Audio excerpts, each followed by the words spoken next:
গল্পতরু চ্যানেলে আপনাদের সাথে আছি আমি রাজ। পড়ছিলাম তারাশঙ্কর বন্দ্যোপাধ্যায়ের উপন্যাস কবি। পড়ছি এর ৭ম পর্ব। সত্যই বসন এখন ভালো আছে, অনেক ভালো আছে। দেহের প্রতি যত্ন তাহার এখন অপরিসীম। মদ এখন সে খুব কমই খায়। দুর্বাঘাসের রস আগে নিয়মিত খাওয়া ঘটিয়া উঠিত না। এখন নিয়মিত সকালে উঠিয়াই দুর্বাঘাসের রসটি খাইয়া তবে অন্য কাজে সে হাত দেয়। স্বাস্থ্য তাহার এখন ভালো হইয়াছে। শীর্ণ রুক্ষ মুখখানি অনেকটা নিটল হইয়া ভরিয়া উঠিয়াছে। রুক্ষ দীপ্ত গৌরবর্ণে একটু শ্যাম আভাস দেখা দিয়াছে। কথায় ধার আছে, জ্বালা নাই।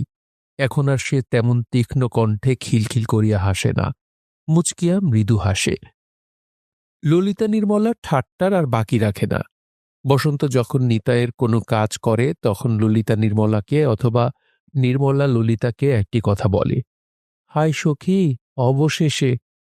অর্থাৎ যে পীড়িতিকে এককালে বসন্ত মুখ বাঁকাইয়া ঘৃণা করিত, সেই পীড়িতিতেই সে পড়িল অবশেষে। বসন্ত রাগে না, মুচকি হাসিয়া শুধু বলে, মরণ। প্রৌঢ়াও হাসে। মধ্যে মধ্যে সেও ২-৪টি রহস্য করিয়া থাকে। বসন, ফুল তবে ফুটল। কোকিল নাম পাল্টে ওস্তাদের নাম দে বসন ভোমরা। কোকিলও কালো, ভোমরাও কালো। বসন্ত হাসে। শুধু একটা সময় বসন্ত পুরনো বসন্ত, সেটা সন্ধ্যার পর। সন্ধ্যার পর হইতেই সে উগ্র হইয়া উঠে। এটা তাহাদের দেহের বেশাদির সময়। সন্ধ্যার অন্ধকার হইলেই ক্রেতাদের আনাগোনা শুরু হয়। মেয়েরা গা ধুইয়া প্রসাধন করিয়া সাজিয়া গুজিয়া বসিয়া থাকে। তিনজনে তখন তাহারা বসে একটি জায়গায়, অথবা আপন আপন ঘরের সম্মুখে পিঁড়ি পাতিয়া বসে। মোট কথা, এই সময়ের আলাপ, রঙ্গ, রহস্য সবই মেয়েদের পরস্পরের মধ্যে আবদ্ধ। পুরুষদের সঙ্গে ভাবটা যেন ছাড়া ছাড়া।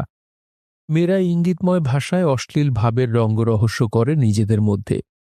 নির্মলা মৃদুস্বরে ডাকে, নিব নিশু নিন তো। অর্থাৎ নি শব্দটাকে যোগ করিয়া সে ডাকে বসন্ত। বসন্ত উত্তর দেয়, নি কি মানে কি? ওই নি শব্দটাকে যোগ করিয়াই তারপর চলে অশ্লীল রহস্য। কোনো একদিনের ব্যভিচার বিলাসের গল্প। সকলেই তাহারা হাসিয়া গড়াইয়া পড়ে, যেন সম্মুখের দেহ ব্যবসায়ে আসরের জন্য মনটাকে তাহারা সানাইয়া লয়। এই কাজ হইতে তাহাদের নিষ্কৃতি নাই। একদিকে মাসি দেয় না, অন্যদিকে চিরজীবনের অভ্যাস সেও দেয় না। উপায় নাই। পুরুষেরা ওই সময় স্বতন্ত্র স্বতন্ত্র আসন পাতে। তাহাদেরও যেন সাময়িকভাবে মেয়েগুলির সঙ্গে সম্বন্ধ চুকিয়া যায়। একান্ত নির্লিপ্তের মতো তাহারা বসিয়া থাকে। নিতা একটা নিরালা জায়গা বাছিয়া বসে। আপনার লণ্ঠনটি জ্বালিয়া দপ্তর খোলে, লেখে, পড়ে। বসন্তের ঘরে আগন্তুকদের মত্ত কণ্ঠে সাড়া জাগে। নিতাই রামায়ণ পড়ে, কৃষ্ণলীলা পড়ে, গানও রচনা করে। আর কতকাল মাকাল ফলে ভুলবি আমার মন, অথবা আমার কর্মফল দয়া করে ঘুচাও হরি, জনম করো সফল। কখনো সে বসিয়া ভাবে, ভাবে বড় বড় কবিয়ালদের কথা, যাহারা সত্যকারের কবিয়াল, ঝুমুরের আসরের যাহারা গান গায় না। তেমন বায়না ইদানিং তাহার ভাগ্যেও ২-১টি করিয়া জুটিতে আরম্ভ করিয়াছে। এইবার তাহার এ দল হইতে বাহির হইয়া পড়া উচিত। এক বাধা বসন্ত। বসন্ত যে রাজি হয় না, সে সবই বুঝিতে পারে, তবুও সে দল ছাড়িয়া যাইতে পারে না। আশ্চর্য, সে আপন মনে একটু হাসে। কিরকম হাস্য যে আপন মনে? নিতাই চাহিয়া দেখে, বেহালাদার তাহার দিকে চাহিয়া প্রশ্ন করিতেছে। সে বসিয়াছে অল্প দূরে। বেহালাদার বসিয়া আপনার বেহালাখানিকে লইয়া পড়িয়াছে, সুর বাঁধিতেছে। সে সুর বাঁধা যেন তাহার ফুরাইবার নয়। সুর বাঁধিয়া একবার ছড়ি টানিয়াই আবার তার বাঁধা কানটায় মোচড় দেয়। তার কাটিয়া যায়। বেহালাদার নতুন করে পড়াইতে বসে। ছড়িতে রজন ঘষে, বেহালাখানাকে ঝাড়ে, মাঝে মাঝে বার্নিশের শিশি হইতে বার্নিশ লইয়া বার্নিশ মাখায়। নির্মলার ঘরে কলরব উঠে। বেহালাদার বেহালার ছড়ি চালায়। রাত্রি একটু গভীর না হইলে বাজনা তাহার ভালো জমে না। ১২টার পার হইলে তাহার যেন হাত খুলিয়া যায়। একটা অদ্ভুত বাজনা সে বাজায়, লম্বা টানা একটা সুর। সুরটা কাঁপিতে কাঁপিতে বাজিতে থাকে।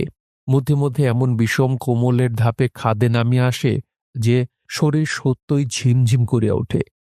মনে হয় যেন সমস্ত নিঝুম হইয়া গিয়াছে, চারদিক যেন হিম হইয়া গিয়াছে। যে শোনে তাহার নিজের শরীরের হাত পায়ের প্রান্তভাগও যেন ঠান্ডা হইয়া গিয়াছে বলিয়া মনে হয়, মনের চিন্তাভাবনাও যেন অসার হইয়া যায়। দোহারটা তর্ক করে বাজনাদারের সঙ্গে। বাজনাদারটার উপরে কোনো কিছুরই ছায়া পড়ে না। তাহার কেহ ভালোবাসার জন নাই। সে হা হা করিয়া হাসে, বাজনা বাজায়।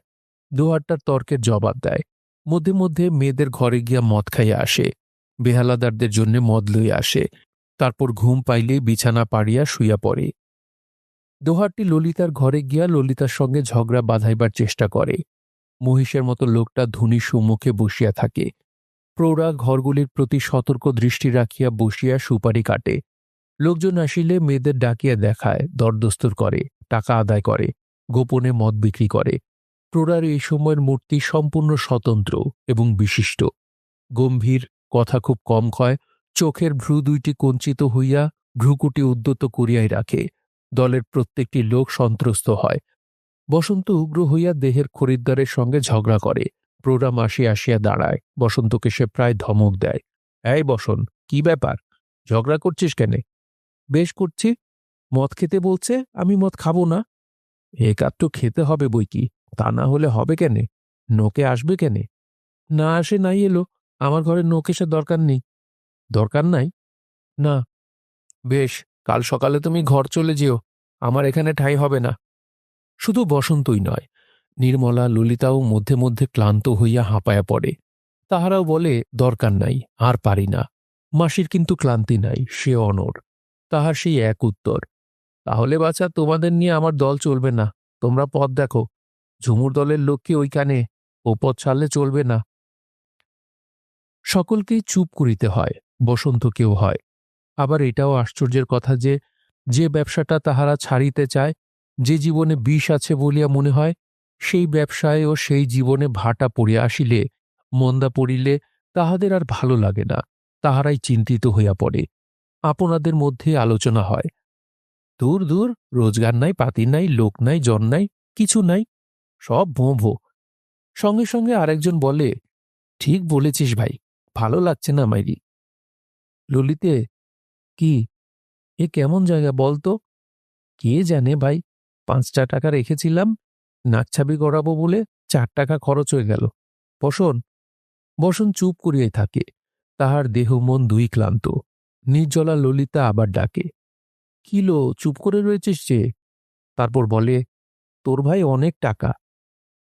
কোনোদিন ইহার উত্তরে বসন ফোঁস করিয়া উঠে, ঝগড়া বাঁধিয়া যায়। কোনোদিন বিষণ্ণ হাসি হাসিয়া উঠিয়া যায়। মেয়েটার মতিগতি কখন যে অস্থির, কখন যে শান্ত, বুঝিয়া ওঠা দায়। ঝগড়া বাঁধিলে নিতাইকে আসিয়া থামাইতে হয়। বসনকে ঘরে লইয়া গিয়া বুঝাইয়া শান্ত করে। শান্ত হইলে প্রশ্ন করে, কেন এমন করো বসন? বসন বিছানায় মুখ গুজিয়া শুইয়া পড়িয়া বলে, জানি না। নিতাই তাহার মাথায় হাত বুলাইয়া দেয়। খুব বেশি মন্দা পড়িলে মাসি নূতন পথ ধরে। মেয়েদের ডাকিয়া বলে, আজ সাজগোজ করো দেখি ভালো করে, গাঁয়ের বাজারে বেড়াতে যাব। অর্থাৎ মেয়েগুলিকে বাজারের পথে পথে ঘুরাইয়া দেখাইয়া আনিবে। মেয়েরা উৎসাহিত হইয়া সাবান লইয়া পুকুর ঘাটে যায়। স্নো, সিঁদুর, পাউডার, টিপ লইয়া সাজিতে বসে। হাঙ্গামা হয় বসনকে লইয়া। সে কোনোদিন যাইতে চায় না, কোনোদিন চায় না। মাসি ইহার ওষুধ জানে। সে আগে হইতেই বসনকে খানিকটা মদ খাওয়াইয়া রাখে। অবশ্য মদ খাওয়াইবার জন্য অনেক ছলনা করিতে হয়, ভুলাইতে হয়। ধোয়া ধপধপে কাপড় পরনে প্রৌঢ়া গালে একগাল পান সুপারি পুড়িয়া মেয়েদের সঙ্গে বাহির হয়। মেয়েদের এই দেহের বেসাতির উপার্জনেও প্রৌঢ়ার ভাগ আছে। এই উপার্জন ৩ ভাগ হইবে। ২ ভাগ পাইবে উপার্জনকারিণী মেয়েটি, ১ ভাগ পাইবে ওই প্রৌঢ়া। এই নিয়ম। গানের আসরের উপার্জনও এমনই ভাগ করিয়া বিলি হয়। আসরের উপার্জন হয় ৮ ভাগ। ৮ ভাগ হইতে ১ ভাগ হিসাবে মেয়ে ৩টি পায় ৩ ভাগ। ১ ভাগ প্রৌঢ়ার, ২ ভাগ কবিয়ালের, ১ ভাগ বেহালাদারের, ১ ভাগ ৮ ভাগ হিসাবে দোহাররা ও বাজনাদার পায়। উপার্জন যে লোক হইতে হইবে না, প্রৌঢ়া তাহাকে দলে রাখিবে না। তীক্ষ্ণ দৃষ্টিতে সে উপার্জনের পথগুলির দিকে চাহিয়া বসিয়া থাকে। কোন দিক হইতে ক্ষীণতম সাড়া পাইলেই সে মিষ্টি মুখে সরস বাক্যে সাদর আহ্বান জানাইয়া বলে, কে গো বাবা, এসো, এগিয়ে এসো, লজ্জা কি ধন, ভয় কি, এসো এসো।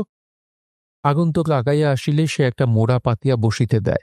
পান দিয়া সম্মান করিয়া বলে, পানের জন্য ২ আনা পয়সা দাও বাবা, দিতে হয়। পয়সা কয়টা খুঁটে বাঁধিয়া তবে মেয়েদের ডাকে, বলো বসন, নির্মলা এইদিকে আয়, বলি ললিতে, কবরই সোনা কানে পড়েছিস লো। এমনি একদিন মাসি তাহাকে ডাকিল, বসন, শোন, একটি লোক তোকে ডাকছে লো, বলছে সে তোকে চেনে। বসন্ত সেদিন বলিল, আমার গা কেমন করছে মাসি, শরীর ভালো নাই। শরীরে আবার কি হলো তোর? কিছু হয় নাই, শোন এদিকে, একটু মদ খেলেই চাঙ্গা হয়ে উঠবে শরীর, শোন এদিকে আয়। আহ্বান আদেশ, উপেক্ষা করিবার উপায় নাই। বসন্ত বাহির হইয়া আসিল, পরিচ্ছন্ন বেশভূষা, গায়ে সুগন্ধি মাখিয়া একটি রীতিমতো ভদ্রলোক দাঁড়াইয়াছিল। মাসি বলিল, দেখি তোর গা দেখি। ওমা, গা যে দিব্যি, আমার গা তোর চেয়ে গরম।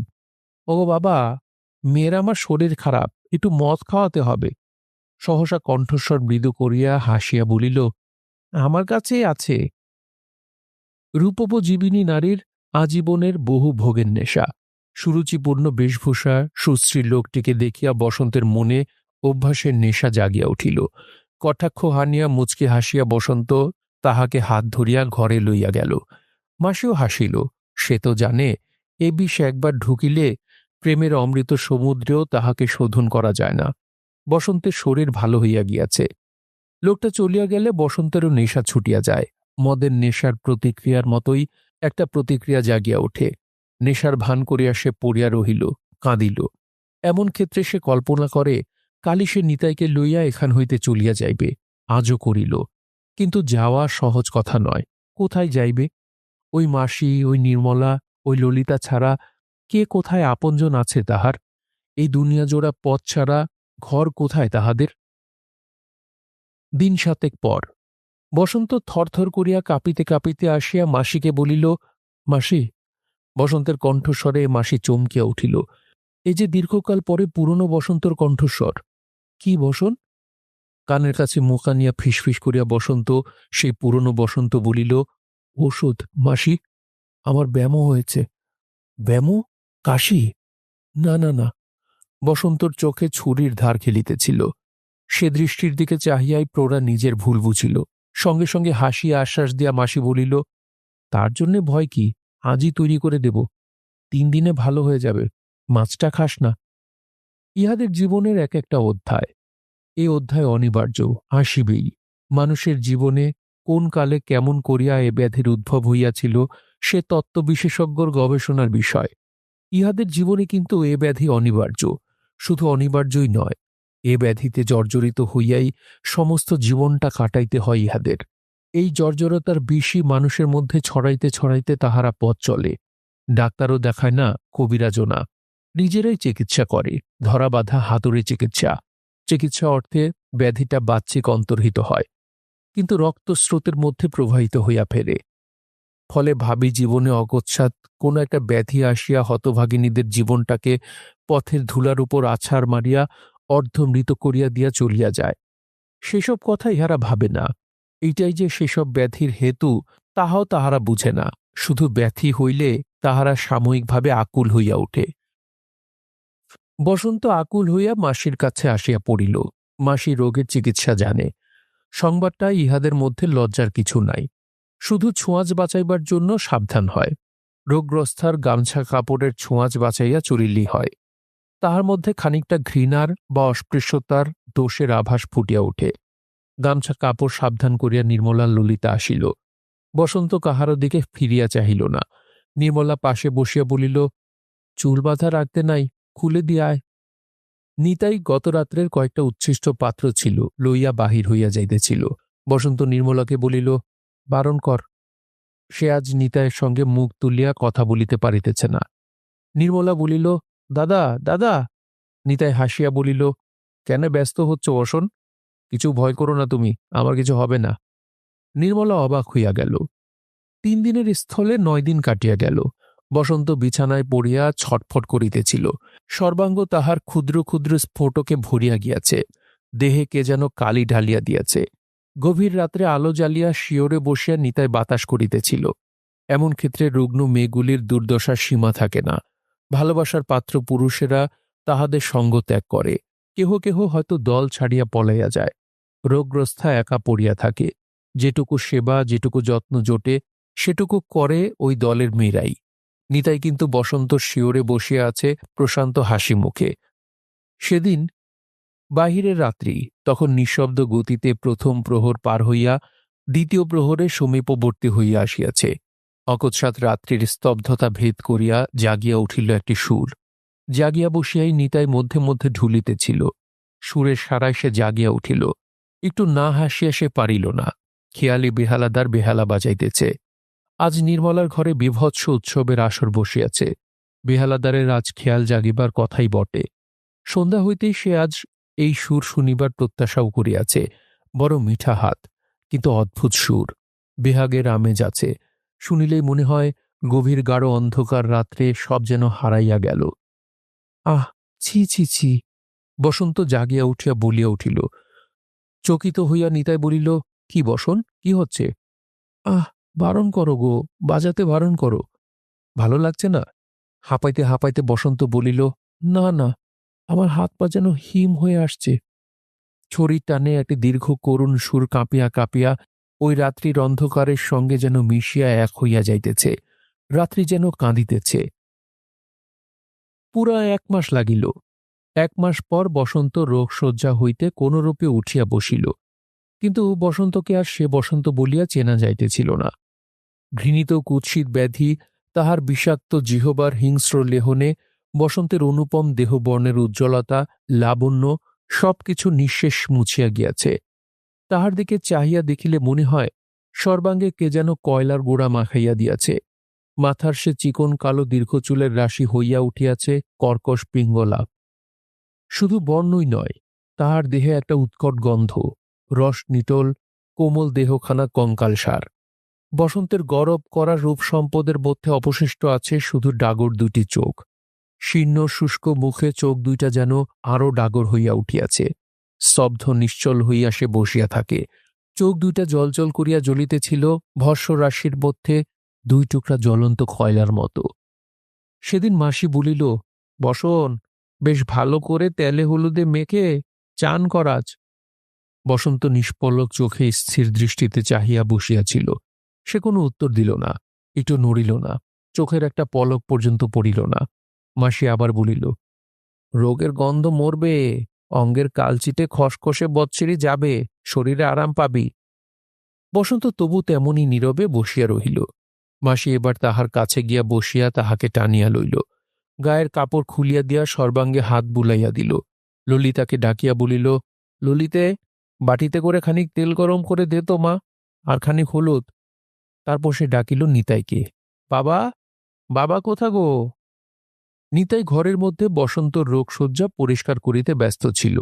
বিছানাপত্রগুলি বাহিরে আনিয়া রোদে ফেলিয়া দিয়া বলিল, আমাকে বলছো মাসি? হাসিয়া প্রৌঢ়া বলিল, বাবা মানুষের একটাই গো বাবা, সে আমার তুমি। ভালো বাবা তুমি। মেয়ে ডাকছে, বুঝতে লাগছ? হাসিয়া নিতাই বলিল, বলো। বসনের চিরুনি আর তেলের শিশিটা দাও তো বাবা, মাথায় জট বেঁধেছে, আঁচড়ে দি। বসন্ত এতক্ষণে কথা বলিল। বিছানার দিকে আঙুল দেখাইয়া বলিল, ওসব কি হবে? ঘরের মধ্যে তেলের শিশি ও চিরুনির সন্ধানে যাইতে যাইতে নিতাই বলিল, কাঁচতে হবে। তীব্র তীক্ষ্ণ কণ্ঠে বসন্ত চিৎকার করিয়া উঠিল, না, বলে সে ফোঁপাইয়া কাঁদিয়া উঠিল। সে কান্না তাহার আর থামে না। নিতাই আশ্চর্য মানুষ। সে হাসিয়া সান্ত্বনা দিয়া বলিল, মাসি যা বলছে তাই শোনো বসন, এসব এখন তুমি ভেবো না। বসন্ত কেবল কাঁদিয়াই চলিল। নিতাই আবার বলিল, আমারও তো মানুষের শরীর, আমার রোগ হলে তুমি সুদে আসলে পুষিয়ে দিও, আমি না হয় মহাজনের মতো হিসেব করে শোধ নেব, নাকি বলো মাসি? সে হাসিতে হাসিতে বিছানাগুলা লইয়া চলিয়া গেল। ললিতা নির্মলা গালে হাত দিয়া বিস্ময়ে হতবাক হইয়া গেল। প্রৌঢ়া একটি দীর্ঘ নিঃশ্বাস ফেলিয়া বলিল, বসন আমাদের ভাগ্যি মানি। রোগ ক্লেদ ভরা বিছানা কাপড় সমস্ত খাড়ে সিদ্ধ করিয়া নিতাই কাচিয়া পরিষ্কার করিল। ললিতা নির্মলা দেহোপজীবিনী। তাহাদের জীবনে প্রেম শরতের মেঘ আসে, চলিয়া যায়। যদি বা কোনোটা কিছুদিন স্থায়ী হয়, তবে হেমন্তের শীতের বাতাসের মতো দেহোপজীবিনীর দেহে দুর্দশার আভাস আসিবা মাত্র সেও চলিয়া যায়। নির্মলার এ ব্যাধি হইয়াছে 3 বার, ললিতার হইয়াছে 2 বার। রোগ প্রকাশ পাইবা মাত্র তাহাদের ভালোবাসার জন পলাইয়াছে। নির্মলার একজন প্রেমিক আবার রোগের সুযোগে তাহার যথাসর্বস্ব লইয়া পলাইয়াছিল। আজ নিতাইয়ের আচরণ দেখিয়া তাই তাহারা অবাক হইয়া গেল। শুধু নিজেদের নয়, তাহাদের সম ব্যবসায়িনীদের জীবনেও এমন ঘটনা তাহারা দেখে নাই। বিছানা কাপড় পরিষ্কার করিয়া ফিরিয়া নিতাই দেখিল বসন্ত তেমনি চুপ করিয়া বসিয়া আছে। সে তাহার দিকে চাহিয়া খানিকটা আশ্বস্ত হইল। তেল হলুদ মাখিয়া স্নান করিয়া বসন্ত খানিকটা শ্রী ফিরিয়া পাইয়াছে। মাথায় চুল আঁচড়াইয়া প্রৌঢ়া একটা এলোখোপা বাঁধিয়া দিয়াছে, কপালে একটি সিঁদুরের টিপও দিয়াছে। রোগক্লিষ্টা হতশ্রী বসন্ত সুস্থ হইয়াছে এবং অপেক্ষাকৃত সুস্থির হইয়াছে দেখিয়া নিতাই সত্যই খুশি হইল।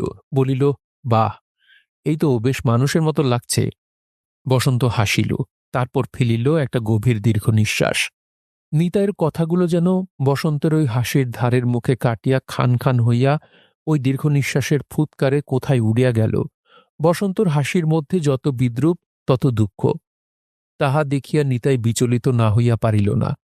কোন ক্রমে আত্মসম্বরণ করিয়া নিতাই বলিল, আমি মিথ্যে বলি নাই বসন, তোমার রং ফিরেছে, দুর্বল হোক, চেহারার রোগা রোগা ভাব গিয়েছে। বিশ্বাস না হয় আয়নায় তুমি নিজে দেখো। সে না ভাবিয়া চিন্তিয়া আয়নাখানা পাড়িয়া আনিয়া বসন্ত সম্মুখে ধরিয়া দিল। মুহূর্তে একটি কাণ্ড ঘটিয়া গেল। বসন্তর বড় বড় চোখের কোণ হইতে অগ্নিস্ফুলিঙ্গ ঝরিয়া শুষ্ক কালো বারুদের মতো তাহার দেহে যেন আগুন ধরাইয়া দিল।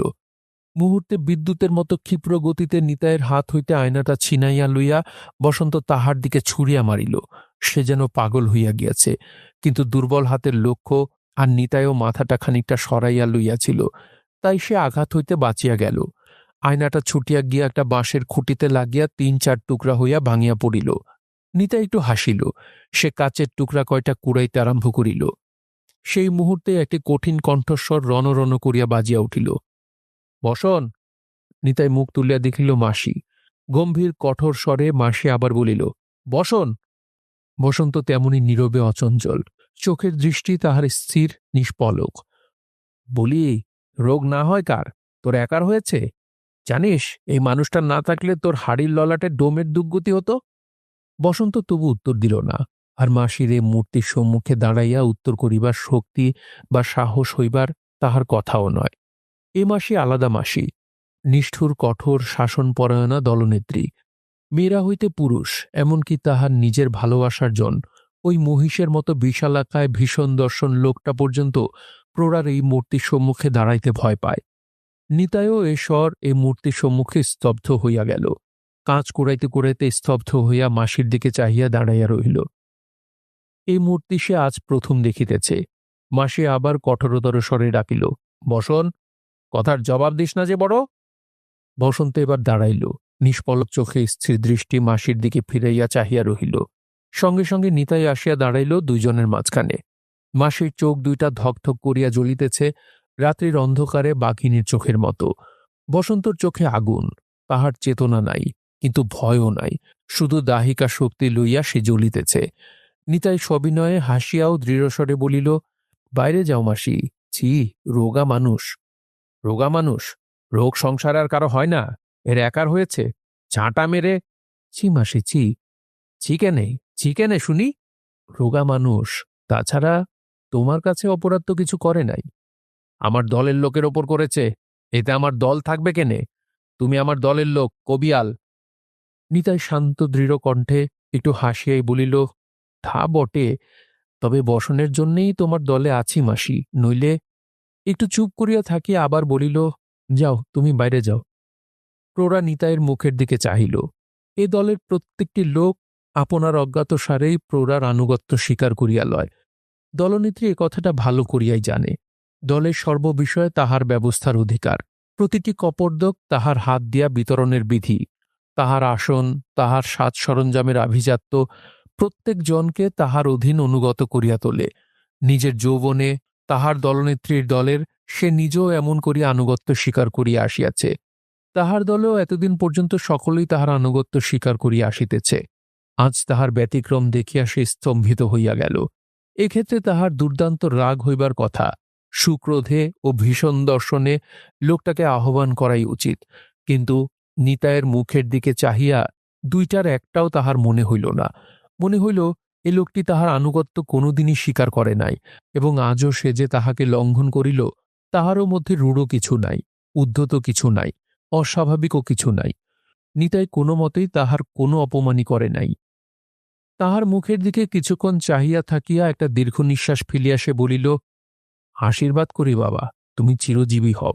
মাসি ছেড়ে আজ তোমার সঙ্গে মা বেটা সম্বন্ধ পাতাতে ইচ্ছে করছে, তাহলে শেষকালটার জন্য আর ভাবনা থাকে না। নিতাই হাসিয়া বলিল, মা মাসি তো সমান কথা গো, এখন ঘরে যাও, বউ বেটার ঝগড়া মা মাসিতে শুনতে নাই। আর কোনো কথা না বলিয়া সে অনুরোধ মানিয়া লইল, চলিয়া গেল। নিতাই এবার বসন্তর দিকে ফিরিয়া বলিল, ছি, রোগা শরীরে কি এত রাগ করে? রাগে শরীর খারাপ হয় বসন। অকস্মাৎ বসন্ত সেই মাটির উপরে উপর হইয়া পড়িয়া ফোপাইয়া কাঁদিতে আরম্ভ করিল। সস্নেহে নিতাই বলিল, আজ সকাল থেকে এমন করে কাঁদছ কেন বসন? বসন্তর কান্না বাড়িয়া গেল। সে কান্নার আবেগে শ্বাস যেন রুদ্ধ হইয়া আসিতেছিল। নিতাই তাহার মাথায় সস্নেহে হাত বুলাইয়া দিয়া বলিল, কাল কলকাতায় ওষুধের দোকানে চিঠি লিখেছি, শালসা আনতে দিয়েছি ৩ শিশি। শালসা খেলেই শরীর সেরে উঠবে, রক্ত পরিষ্কার হবে, সব ভালো হয়ে যাবে। শ্বাসরোধী কান্নার আবেগে বসন্ত কাশিতে আরম্ভ করিল। কাশিয়া খানিকটা শ্লেষ্মা তুলিয়া ফেলিয়া অবসাদে নির্জীবের মতো পড়িয়া রহিল। ধীরে ধীরে একটা আঙুল দিয়া কি যেন দেখাইয়া দিল। কি? এতক্ষণ পরে বসন্ত কথা বলিল, অদ্ভুত হাসিয়া বলিল, রক্ত। রক্ত?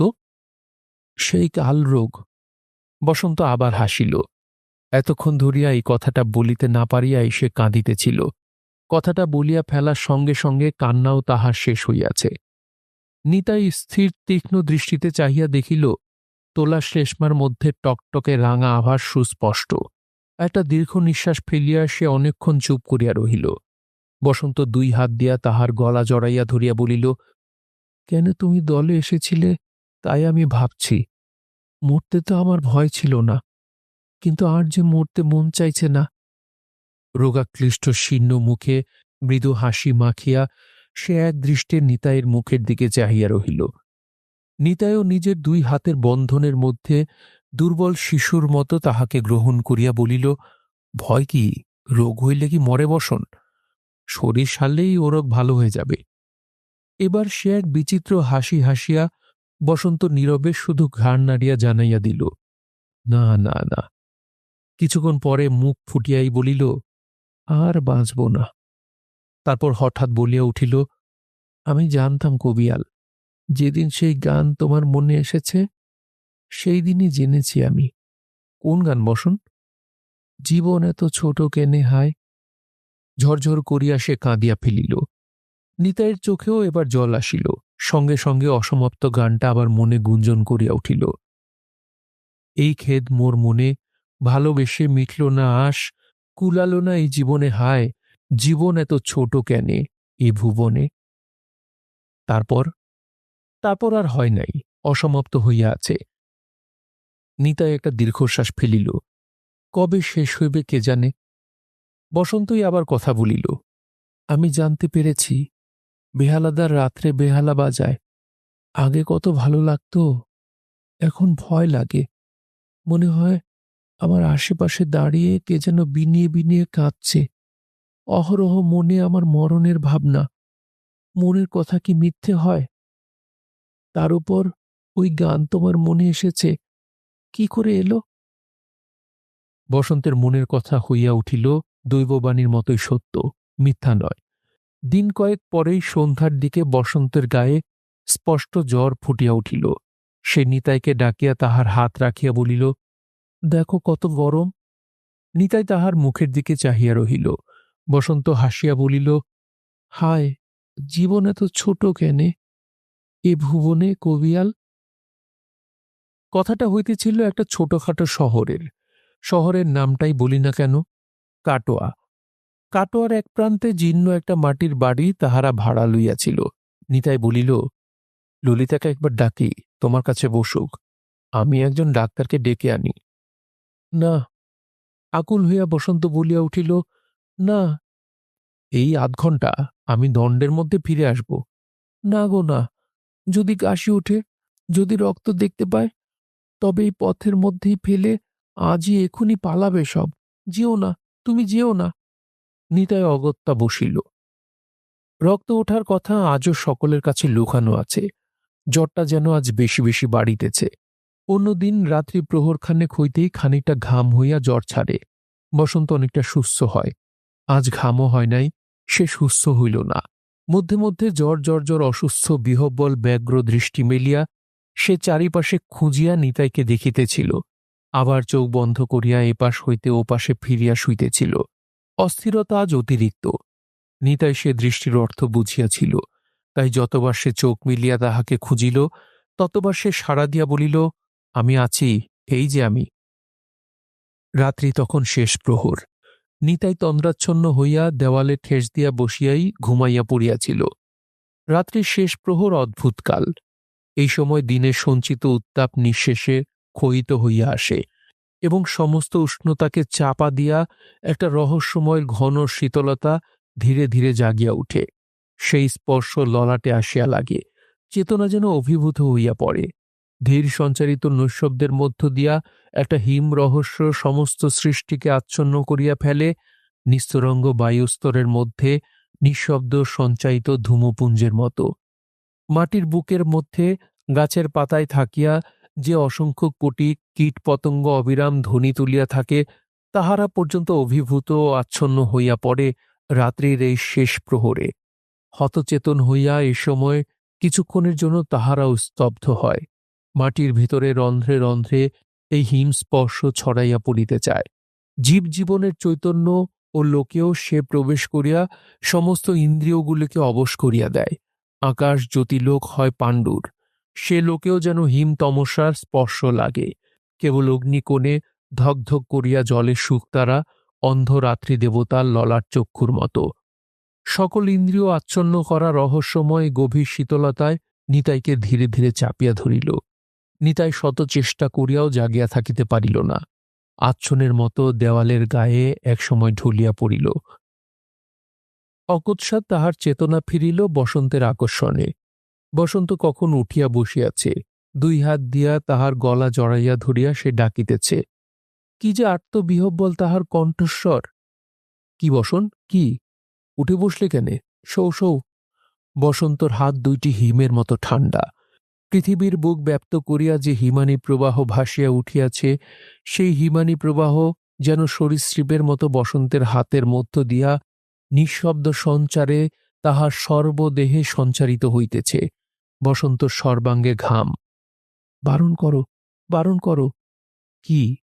বেহালা, বেহালা বাজাতে বারণ করো গো। বেহালা কই? নিতাই বেশ কান পাতিয়া শুনিল, কিন্তু রাত্রির স্তব্ধ শেষ প্রহরেও তাহাদের দুইজনের শ্বাস প্রশ্বাসের শব্দ ছাড়া আর কোনো ধ্বনি সে শুনিতে পাইল না। আহ, শুনতে পাচ্ছ না? ওই যে, ওই যে, কেবল বেহালা বাজছে। চকিতের মতো একটা কথা নিতাইয়ের মনের মধ্যে জাগিয়া উঠিল। বসন্তর দেহের স্পর্শই তাহাকে সে কথাটি সম্পর্কে সচেতন করিয়া তুলিল। মুনিবন্ধে নারীর গতি অনুভব করিয়া নিতাই সকরুণ দৃষ্টিতে বসন্তর মুখের দিকে চাহিয়া বলিল, গোবিন্দের নাম করো বসন। কেনে? বসন্ত তাহার বিহ্বল চোখ দুইটা নিতাইয়ের মুখের উপর স্থাপন করিয়া অস্থির কণ্ঠে প্রশ্ন করিল, কেনে? কেন সে কথা নিতাই কিছুতেই বলিতে পারিল না। মৃত্যুকালীন অস্থিরতার মধ্যেও হঠাৎ কয়েক মুহূর্তের জন্য শান্ত ও স্থির হইয়া বড় বড় চোখ আরো বড় করিয়া মেলিয়া বসন্ত প্রশ্ন করিল, আমি মরছি? নিতাই ম্লান হাসি মুখে তাহার কপালে হাত বুলাইয়া দিয়া এবার বলিল, ভগবানের নাম, গোবিন্দের নাম করলে কষ্ট কম হবে বসন। না। ছিলাছেঁড়া ধনুকের মতো বিছানার উপর লুটাইয়া পড়িয়া বসন্ত বলিল, না। কি দিয়েছে ভগবান আমাকে? স্বামী পুত্র ঘর সংসার কি দিয়েছে? না। নিতাই অপরাধীর মতো চুপ করিয়া রহিল। ভগবানের বিরুদ্ধে যে নালিশ বসন্ত করিল, সে নালিশের সব দায় দাবি কি জানি কেন তাহারই মাথার উপর যেন চাপিয়া বসে আছে বলিয়া সে অনুভব করিল। বসন্ত এপাশে ফিরিয়া তাহার দিকে চাহিয়া বলিল, গোবিন্দ, রাধানাথ, দয়া করো, আসছে জন্মে দয়া করো। তাহার বড় বড় চোখ দুইটা জলে ভরিয়া টলমল করিতেছিল, বর্ষার প্লাবনে ডুবিয়া যাওয়া পদ্মের পাপড়ির মতো। নিতাই সযত্নে আপনার খুঁটে সে জল মুছাইয়া দিয়া একটু ঝুঁকিয়া পড়িয়া বলিল, বসন, বসন। না, আর ডেকো না, না। বলিতে বলিতেই সে আবার অধীর আক্ষেপে শূন্য বায়ুমণ্ডলে কিছু যেন আঁকড়াইয়া ধরিবার জন্য হাত দুইটা প্রসারিত করিয়া নিষ্ঠুরতম যন্ত্রণায় অস্থির হইয়া উঠিল। পরক্ষণেই সে নিতাইয়ের কোলে ঢলিয়া পড়িয়া গেল। গঙ্গার তীরবর্তী শহর, গঙ্গার তীরবর্তী শ্মশানেই নিতাই বসন্ত সৎকার করিল। সাহায্য করিল দলের মেয়েরা, কিন্তু আশ্চর্যের কথা, পুরুষেরা সব স্পর্শ করিল না। এক্ষেত্রে আপন আপন জাতি সম্বন্ধে তাহারা সচেতন হইয়া উঠিল। দোহার ললিতার ভালোবাসার মানুষ, সে মুখ ফুটিয়া বলিল, ওস্তাদ, যা করছে ওরাই করুক, করলে তো অনেক, আবার কেনে? নিতাই হাসিল, প্রতিবাদ করিল না, কিন্তু তাহার পরামর্শ গ্রাহ্য করিবার লক্ষণও দেখাইল না। তার্কিক দোহার লোকটি ছাড়িল না, বলিল, হাসির কথা নয় ওস্তাদ, পরকালে কি জবাব দেবে বলো? নিতাই হাসিয়া বলিল, কোনো জবাব দেব না, চুপ করে দাঁড়িয়ে থাকবো ভাই। বেহালাদারটি হাসিয়া বাধা দিয়া বলিল, যাক ভাই, ও কথা যাক, যাক ভাই, ও কথা যাক, বলিয়াই সে বেহালায় ছড়ির টান দিল। চিতার উপর সব দেহ চাপাইবার পূর্বে প্রৌরা একটা দীর্ঘ নিঃশ্বাস ফেলিয়া বলিল, আহ, বসন আমার, সোনার বসন। দুই ফোঁটা চোখের জলও তাহার চোখ হইতে ঝরিয়া পড়িল। পাশেই বালুচরের উপর বসিয়াছিল নির্মলা এবং ললিতা। নিঃশব্দ কান্নায় তাহাদের চোখ হইতে শুধু জল ঝরিয়া পড়িতেছিল অনর্গল ধারায়। নিতাই দেহটা চিতার উপর চাপাইবার উদ্যোগ করিল। প্রৌরা বলিল, দাঁড়াও বাবা, দাঁড়াও। সে আসিয়া বসন্তর আভরণ খুলিতে বসিল। নিম্ন শ্রেণীর দেহোপজীবিনীর কি বা আভরণ? কানে দুইটা ফুল, নাকে দুইটা নাকছাবি, হাতে দুই গাছা শাখা বাঁধা। তাহার উপর বসন্তর গলায় ছিল একছড়া হালকা বিছাহার। নিতাই হাসিল, বলিল, খুলে নিচ্ছ মাসি?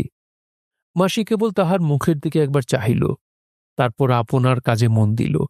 গহনাগুলি আঁচলে বাঁধিয়া সে বলিল, বুকের নিধি চলে যাবে বাবা, মনে হয় দুনিয়া অন্ধকার, খাদ্য বিষ, আর কিছু ছোব না, কখনো কিছু খাবো না।